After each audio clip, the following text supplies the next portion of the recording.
no place like the Q. Coming across your airwaves, dance with me.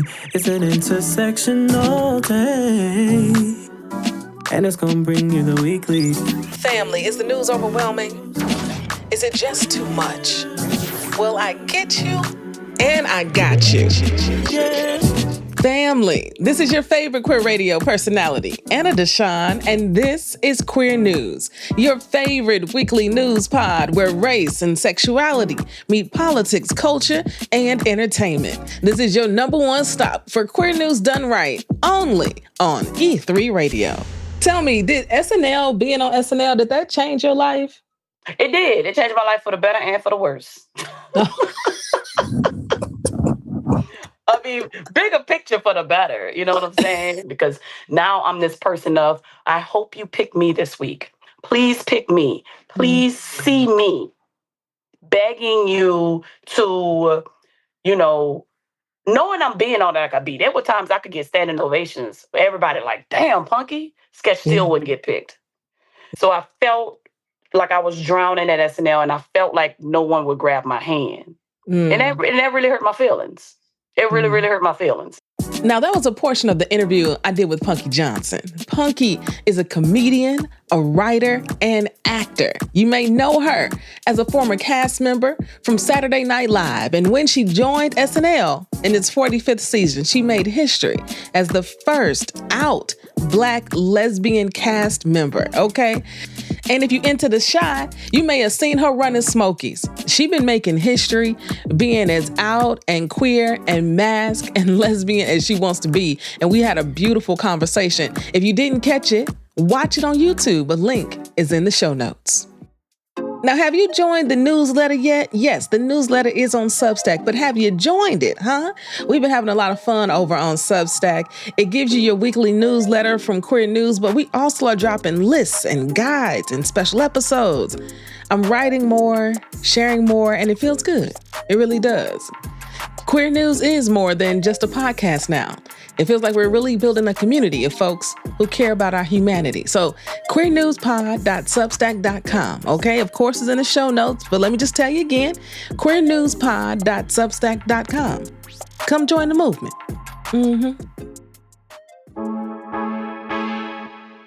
QCrew, y'all are the movement. Okay, you are actively helping me sustain this work, and I can never say thank you enough. If you aren't part of the QCrew yet, why not? Because if you believe in the work we do, if you believe LGBTQ stories need to be amplified, and if you love and respect how I report on the news and tell our stories, come on now, it's just $5 a month. $5, you don't even gonna miss that $5. But it means so much to us and to this work. Please join the QCrew. A link is in the show notes.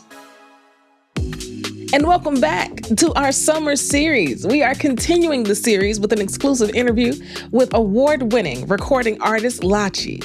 However, before we get into our exclusive interview for the week, I gotta share some top headlines and queer news updates because it's important that we continue to stay informed, yes?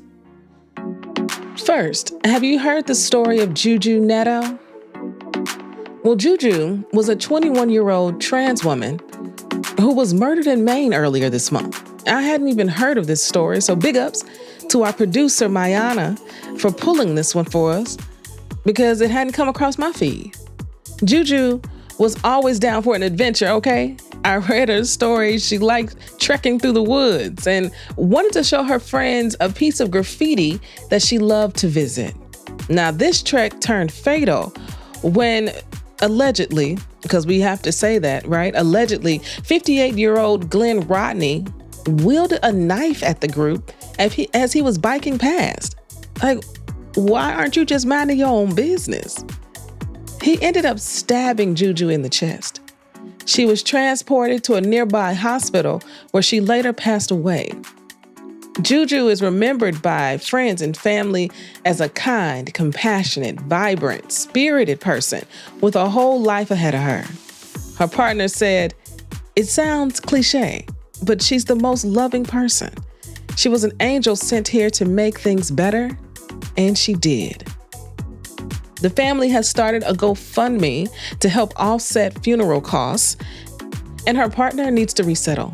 to heal, which means they need to break a lease and move and all the expenses that come with that as well. So if you've got some extra cash, they could really, really use your support during this really devastating time.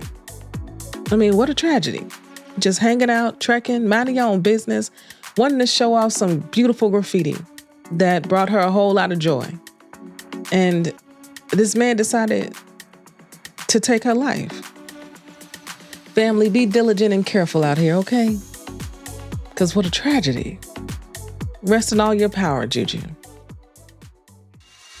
Now for our culture news today, SafeHome.org has released their 2026 safety report, which breaks down how safe states are for the LGBTQ plus community on a grade scale of A to F.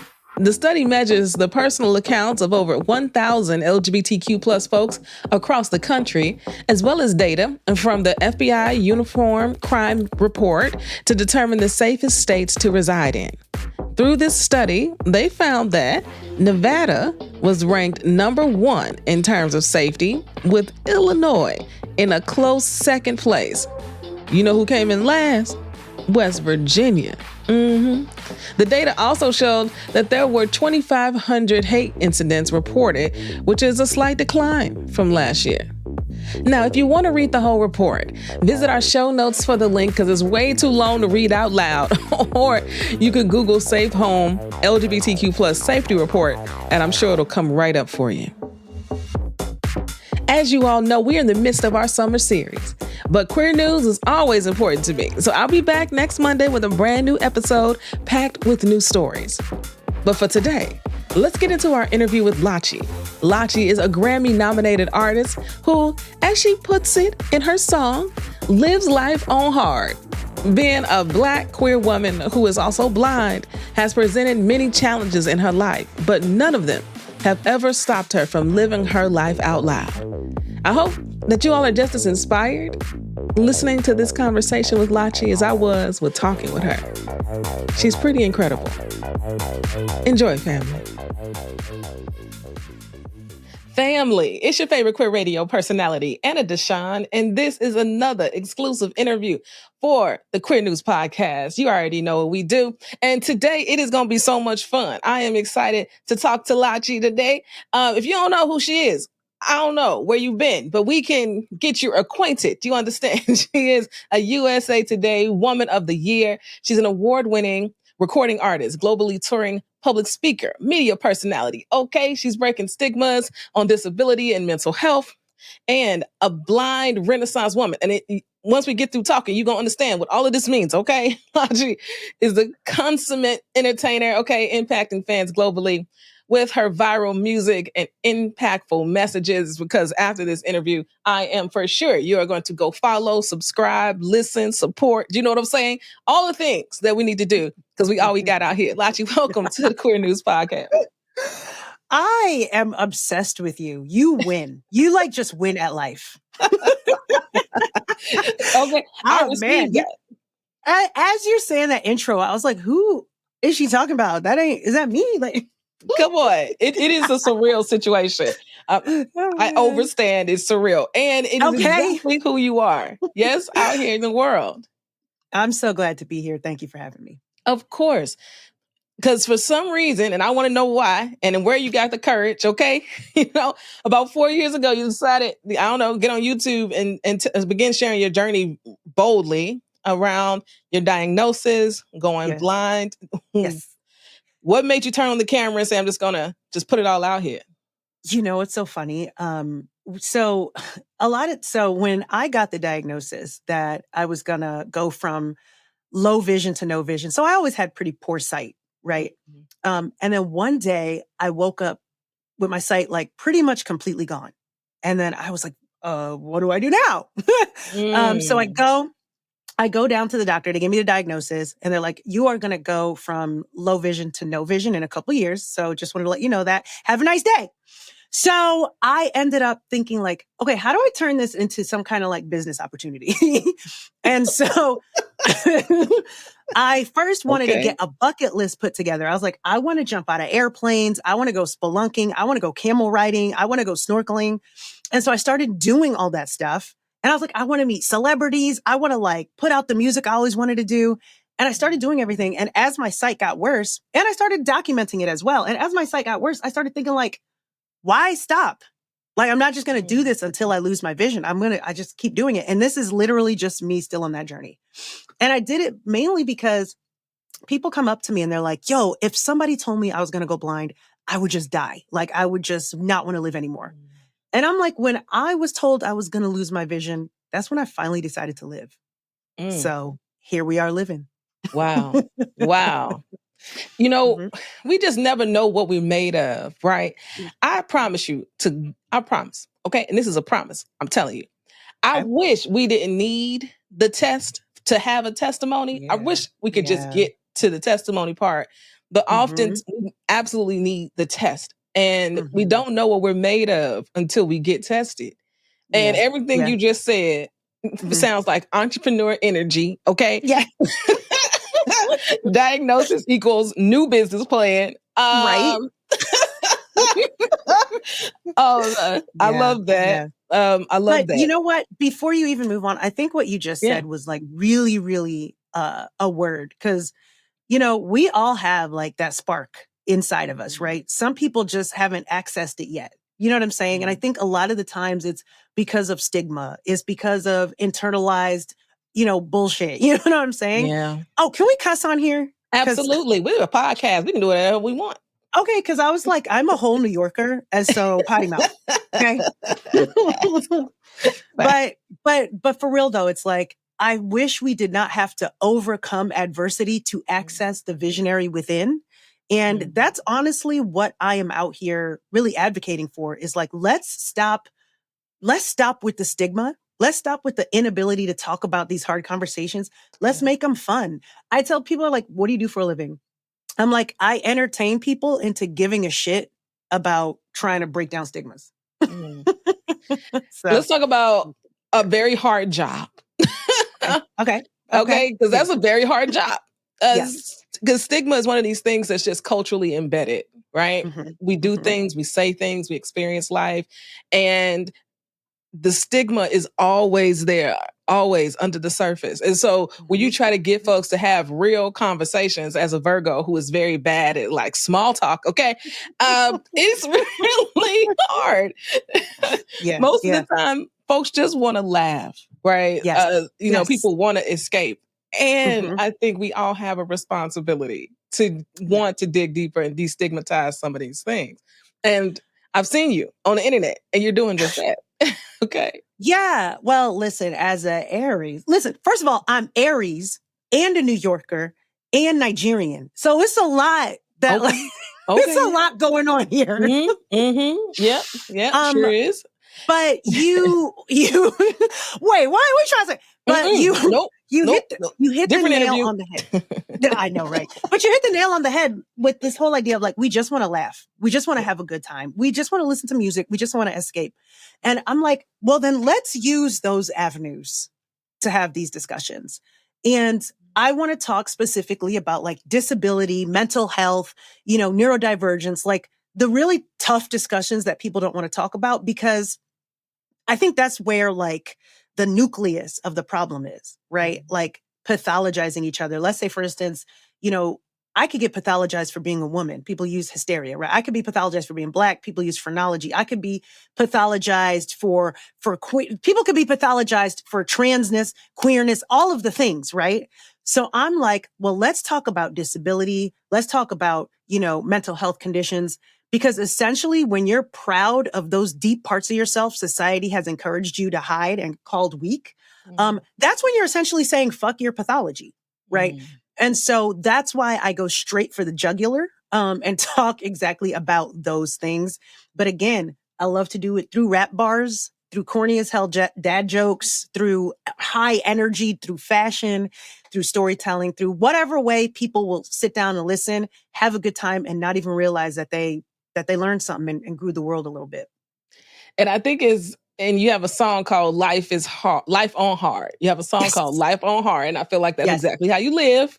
Everything you just said feels just like that. Hard and on purpose. And we're going to come in here, we're going to do this thing. Right? And let's just talk about the success you've had. I mean, you're a Grammy nominated artist out here. What? Well, production. So I wasn't the artist. I was the producer on this album. But so what I did was, let me take it back then. Let me say it right. I want to get it right because you deserve all the things. Okay. All right. So, and I think you live that way, right? You got a whole song called Life on Hard. I feel like everything you do is on heart, you on purpose. Okay. And you're Grammy nominated for producing this project. I mean, your dreams are coming true. Well, yes, let me hit all those points. Because first of all, Life on Hard was just such a fun project. My own personal single, which, sometimes it's putting your real stuff out there. I've done a lot of collaborating and, worked with people to support their message or collaborate on messages. Life on Hard was like something I really wanted to just say. And the song really celebrates like, hey, I'm out here doing the dang thing and I'm playing Life on Hard, being a woman with vision loss, I have neurodivergences, I'm queer, like I'm Black, like, and so, I'm out here doing my thing, playing the game of life on hard while other people are complaining about life and they're playing it on easy. Right. And it was so funny. I put that song out there with no intention for it to go anywhere. Like I just put it out on like United Masters. Like I just put it out myself, no label. And then the thing blew up, went viral. Everybody was doing little like TikTok dance videos to it. And I was like, for real? Y'all like this? It was really, really fun to do that. And then I also put out a song called The Bag, which had a similar vein of just like, I deserve everything. Like no matter who I am, I deserve everything. So just throw it all in the bag. That also blew up and went viral. Again, just me just singing about my own experience. And that's when I realized that I only want to do shit about like this real talk, about this real experience. No more singing about like, oh, he broke my heart or whatever.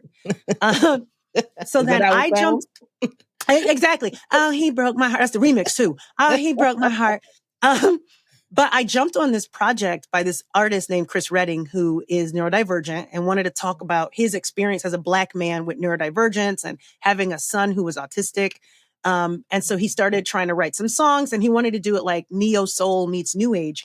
So he brought me onto the project to like executive produce it to make sure it just was like had, a strong musical sound, but was also like in community. Right. So we brought a bunch of people on board that were authentically neurodivergent, had autism. We brought some like Grammy winning songwriters on board.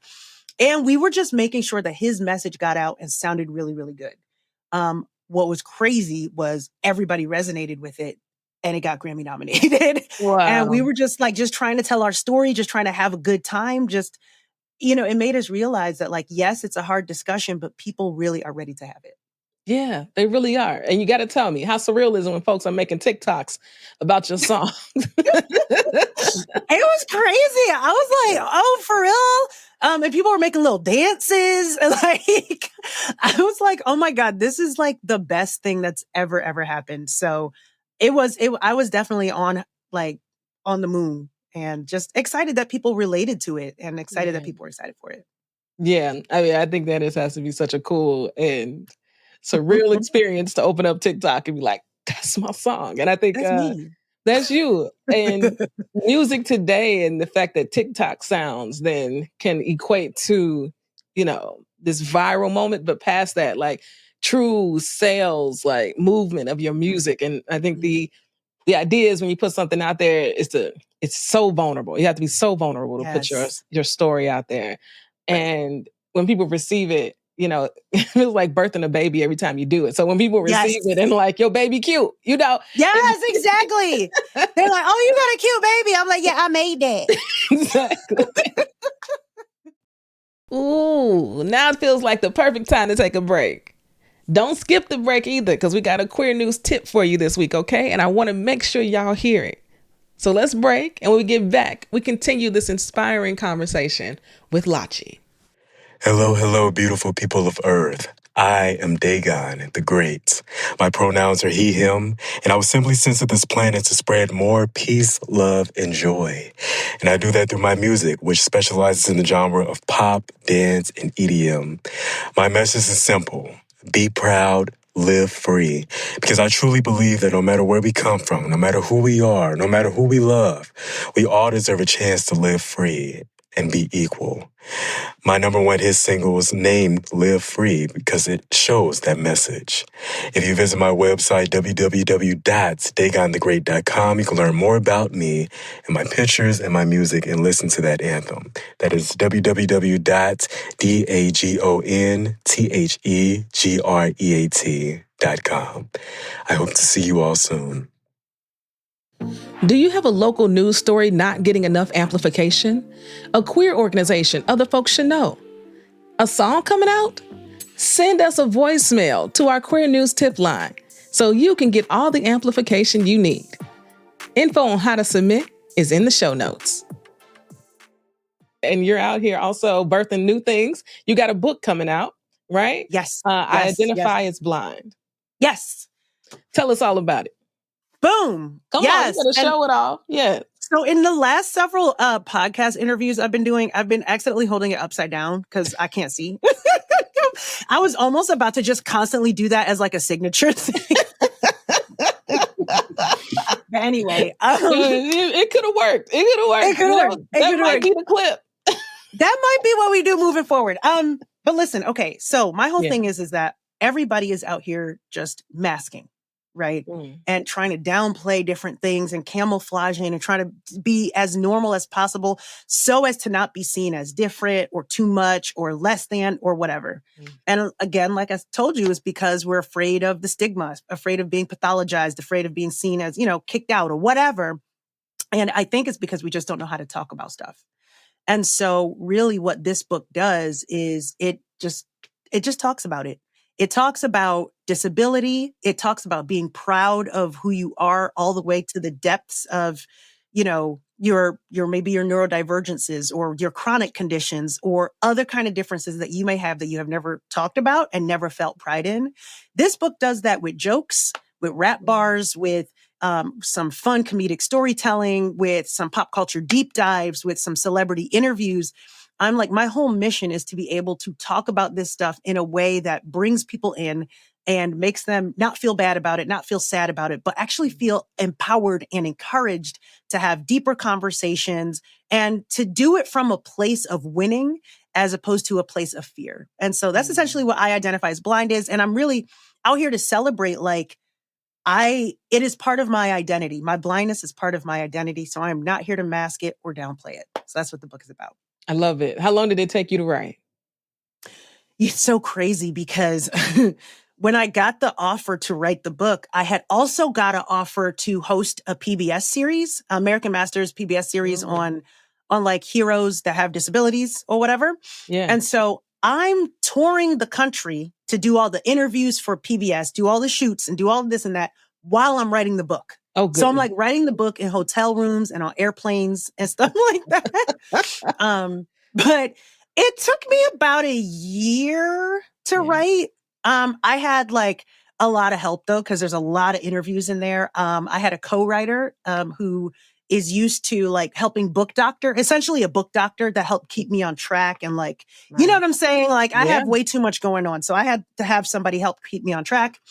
And then I had a really supportive publishing team. Actually, the book is being published by an imprint under Penguin Random House called Tiny Reparations, which is like the perfect name for an imprint. I don't know if you know Phoebe Robinson. Phoebe Robinson is like a hilarious comedian, black comedian, wanted to start an imprint. So this imprint is Black female owned. Okay. Wow. Right? Okay, come on. Yeah, right. So we have a Black female owned comedian putting out the book. We also did the audio book, and the producer and the director were both Black females. So we're definitely keeping it in fam. And so I'm really excited about it. We support all of this here on this here podcast. Okay. I love that. Actually, I love everything about that. Isn't that great? I think that what I've heard from authors, is that it's one of the hardest things they've ever done is write a book. And to hear that you got a book doctor, I mean, I think that's the fix for everybody. Okay. Right. Everybody probably needs a book doctor. Yes. I'm here for that.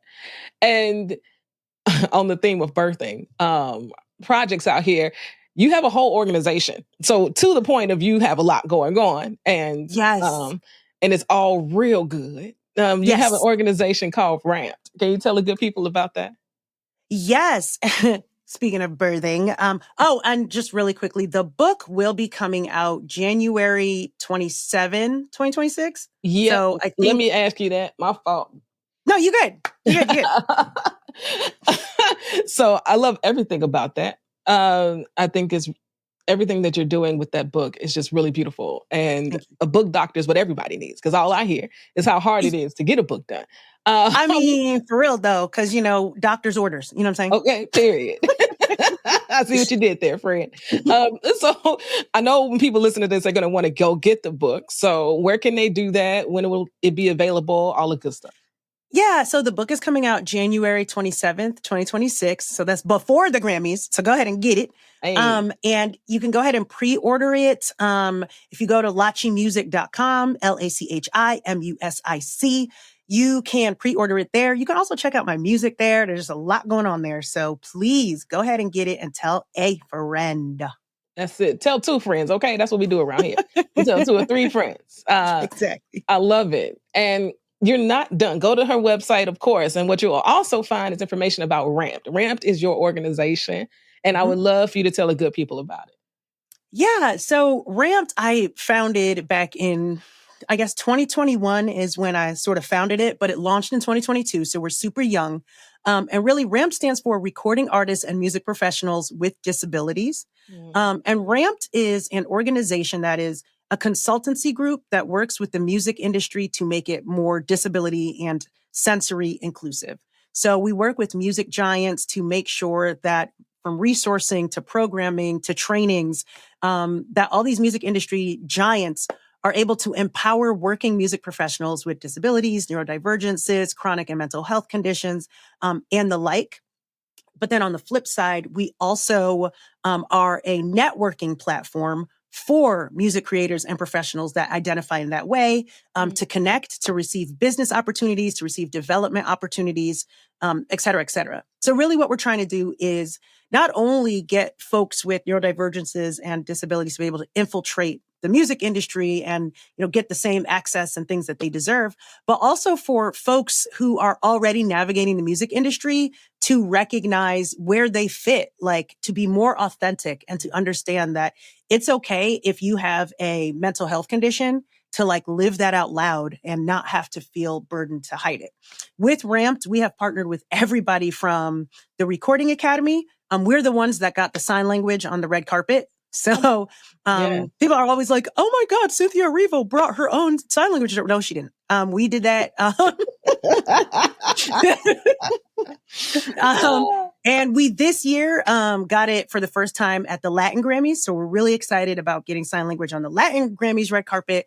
But we've also worked with like everybody from Tidal to the CMAs to Netflix to Live Nation to you name it. Spotify, you name it. We've kind of worked with them, and we're just continuing to build our partnerships, work with more folks, get that word out there, make the music industry more accessible and inclusive, get more trainings out there, get some donations, of course, but also to get more members to join who feel that they identify with this group and are ready to make some community of folks who are out here really doing the dang thing who identify this way. So that is R.A.M.P.D in a nutshell. And I have to say, I founded R.A.M.P.D because one day, I started getting into like bigger and better rooms like throughout 2019 and 2020 and all of that. But I was losing my vision, right? So I was like tripping over wires or doing stuff. And I'm thinking to myself, like, I'm in a Sony room. I can't be messing up like this. But they want me to do my best also. So I started kind of like advocating for like accommodations and stuff. And everybody was really good, but it kept being like I was the first person, right? And I thought to myself, like, I know I'm like hiding my stuff and like being afraid to say stuff. Other people must be too, right? Yes. And so that was what made me sort of like found this. I remember Googling like music and disability and nothing came up. And just the other day, I Googled music and disability and R.A.M.P.D came up. And now I was like, okay, well, now I did that. Job well done. Okay. Exactly. That worked. That worked. Because oftentimes, like you said, we're not the first, but maybe Yes. the first to mention it, right? Exactly. I feel like Mhm. when you think something, you may have thought it, but you are not the only one having that thought. Exactly. And as you've Exactly. been in these spaces with these big players, Yeah. talking about R.A.M.P.D, what do you find is the one thing that maybe they had never thought about, never considered, that's just an easy win? Yeah, it's so funny. Like, so I'm actually on the national board of trustees at the Recording Academy, so at the Grammys. And we, these conversations it turns out they're not that hard if you talk to people in their language, right, Mm, about it, right? So a lot of times we'll have people, there's like an antagonism of like, well, why can't we, or why can't that, and there's a place for that. Um, but when you want to sit down with these bigwigs or whatever, I have found that if you talk to them in their language and you're like, hey, I worked my way into this table just like you did. And so we're kind of talking eye to eye. It makes it easier for folks to listen and hear what you have to say. And I have found that, the easiest, I think, thing is people recognizing that this is a thing that is a part of their life. So like, let's say, for instance, if I come up to somebody and I'm like, hey, care about disability, they're going to think like, oh, I give to charity, like, let me mm, give charity dollars to it. Or they might think like, oh, this is a grievance thing. Like somebody's coming in and they're going to do a lawsuit to like a mm, venue that doesn't have a staircase or doesn't have a ramp. mhm, But I'm like, no, it's actually, or which is a little more informed, they might think, oh, I care about this, but like, I'm not going to have to deal with it till I'm older, right? mm, Till maybe I like whatever. So I try to tell people, listen, when we think about like the disability umbrella and even being an ally to disability, we have to remember that so much fits under there. So everything from like, chronic conditions to back and chronic muscle pain, or like to tinnitus, or to asthma. You know what I'm saying? It could also include sensory stuff like light sensitivity, or it can include something that's temporary, like a broken elbow or a broken mm, leg. It can include everything from general anxiety to social anxiety to depression to bipolar. It can include dyslexia. It can include ADHD. It can include just learning differently. And people don't recognize how, like diabetes, early onset diabetes, a lot of people don't mm. recognize that actually you are most likely, even if you don't identify, you are most likely already part of it.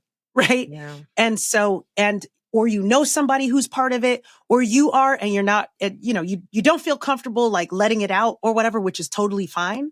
But I do like to tell people that the best way to be an ally is to recognize it within yourself.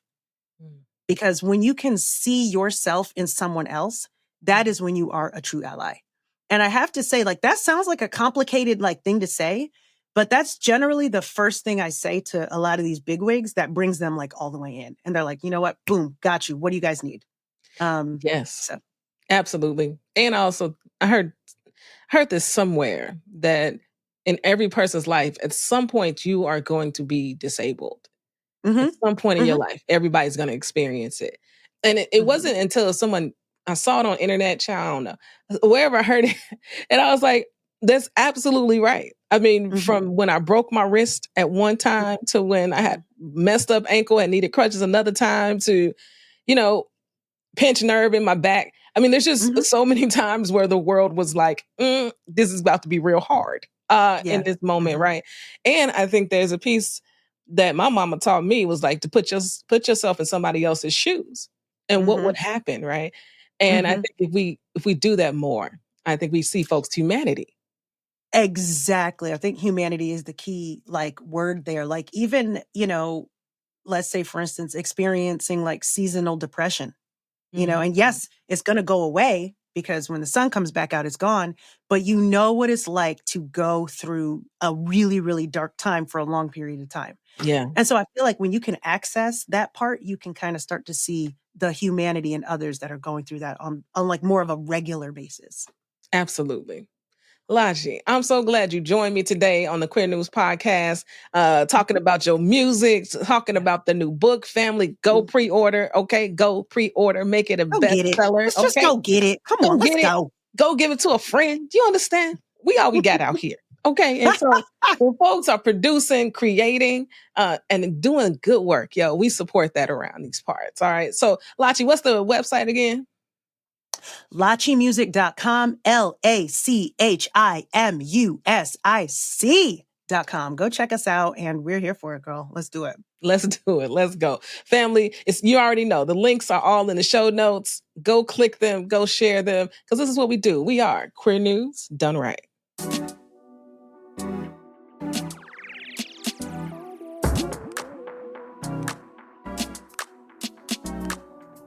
Queer news, queer news, queer news. If you've enjoyed what you heard, rate and review us inside your favorite podcasting app. This podcast is a team effort, edited by Ryan Woodhall of Public Sound, script written by Mayana Janet, newsletter and socials by Laren, hosted and produced by me, Anna DeShawn. Queer News is brought to you by E3 Radio and distributed on The Cube. We are Queer News Done Right.